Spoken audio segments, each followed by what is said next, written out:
వంశాన్ని మీరు కోల్పోయినట్టే లెక్క. గుర్తుపెట్టుకోండి, ఇవ్వద్దు.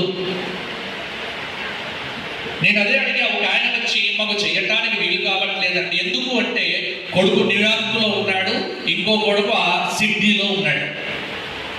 ఇక్కడ పూజ చేసే అలవాటు లేదు, ఏం చెయ్యాలి? అందుకే ఎవరికైనా ఇద్దామనుకుంటున్నాం. న్యూయార్క్ వెళ్తే తీసుకపోతే ఏమవుతుంది? రోగమా?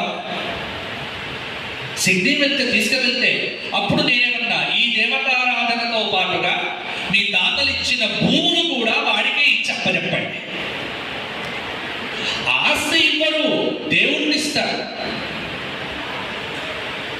ఈ మధ్య వచ్చిన కాంతారా అనే సినిమా లోపలి కథ అదే. మీ దేవుణ్ణి ఇతరులకు అప్పచెప్పితే మీ వంశము నాశనము కాదా? అది మనం పట్టించుకోము, సినిమా చూస్తాం అంతే తప్ప మూలం తెలియదు. నేను సినిమా నుంచైనా నీతి తీస్తా. మన దైవం ఎవ్వడికి ఇవ్వద్దు. చెయ్యండి, మీరు మీ పిల్లల చేత చేయించండి, ఆరాధన చేయండి. ఇది కోల్పోతే మన వంశం కోల్పోతున్నాం, మన ఒరిజినాలిటీ కోల్పోతున్నాం.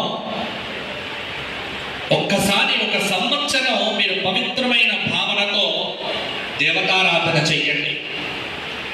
మిగతావన్నీ మీ వెనక నుంచి పరిగెత్తుకుంటూ రాకపోతే నన్ను నిలదీసి అడగండి.